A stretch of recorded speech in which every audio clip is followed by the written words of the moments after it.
All right, John, and then Zach. Hey, Steve. Yeah, I was asking Coach Sheridan, it was actually a week ago, about your pass blocking, and he said you were one of the better running backs he had seen in that department. Just because you have a willingness to do it, that you want to do it, that's a really important part of it. I know that you were a guy who could have played linebacker here, so you obviously like contact, you run hard. But why is that a part of the game that you've embraced and that you enjoy? Really, it's just protecting my quarterback at the end of the day. Especially if I want to get to the next level. I know that pass prone is definitely something I have to be good at, other than just running the ball. Protecting the quarterback and knowing my pass protections and making sure the quarterback can be able to get the ball out to the receivers and just to help us make plays. So, really, I feel like just pass prone. That was something I worked on this whole summer, and I just really developed like a great love for pass blocking, honestly. So I feel like that's just really the next step in my game to help increase me as a player and to help this team. All right, Zach, and then Rick Bozich. Kind of a question for a veteran about a young guy, but Saturday was the first time we saw Tim Baldwin. I imagine you've seen a lot more of him than we have, but just kind of where do you think he's grown in the months you've been together? I know it's been a chopped up offseason, probably for the freshmen especially, who've been trying to get their feet under him with everything going on, but just where do you think he's grown in kind of that running back rotation for you guys? Man, Tim's going to be a great player definitely here in a few years. Once he gets his chance and, to get his time to shine, he's going to be a great player. He's young, but he's learning. He has great mentors ahead of him just to show him the ropes and the courses of, how to get through with college football. So I feel like, Tim, he comes to practice every day, hard working and just willing to learn any new thing to help his game improve. So, just give it a few years or maybe a year, and you see Tim bursting on the scene for sure. Rick, and then Dylan Wallace. Yeah, Stevie, you're one of the veterans on the team. This is the third time you played Ohio State. How does the confidence level and outlook of the team compare this season to maybe the last two times you played them? Definitely, a whole new mindset, especially going into this game unbeaten and, just going to practice every day, just taking it each practice day by day and just building that team chemistry as we try to get better, This last week, we didn't really execute that well in the red zone in the second half, so, that's just something we've been trying to work on with the start of week of practice and just keep moving forward. All right, Dylan, then Rabbi. Stevie, the last two games, you guys have had pretty long drives to kind of close it out, not give 5-minute drives and just mainly consisting of run plays. I mean, how much did that do for sort of your confidence to be able to run the ball and just kind of eat the clock and then close games out? I'm just trying to do my job. Just being a team player, just trying to make plays whenever my name is called. So if we got to run the clock out just to get the game over with, I'm gonna go ahead and do that. Just play it smart, protect the ball, and just just try to get the W so we get to where we got to go.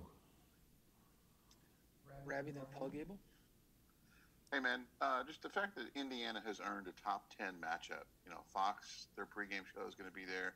It's number 10 or number 9 now versus number 3. What do you feel you guys have accomplished just to get to the point to have Indiana football on a stage like this? Definitely, I feel like one thing we improved on was finishing. We didn't really finish the Michigan State game as we wanted, but I feel like we still finish, especially on the defensive side of the ball. On the offensive side of the ball, we got a few little things we can improve on. But I feel like we still played a valid, decent game. And, I feel like this season we just been focusing on finishing games off and just executing the plays, going out there and making the plays and not coming up with excuses on why we couldn't make the play, So really just having our coaches back while our coaches have ours, and we just, playing for each other, just living out that LEO on the field and off the field. All right, Paul, then Stefan. Hey, Stevie, last week at Michigan State, you guys were down two starters on the offensive line.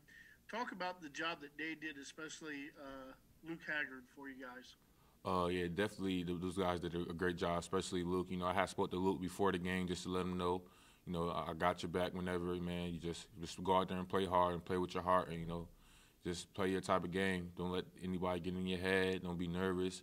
You might have a little butterflies in the beginning, but as the game goes on, those eventually go away. So, I just was keeping his head on straight, keeping him positive, and just letting him know there's gonna be a dog fight, but at the end of the day, your teammates got your back, and we're gonna make sure you're good. right, Stefan, and then we'll wrap up with Mark Larson.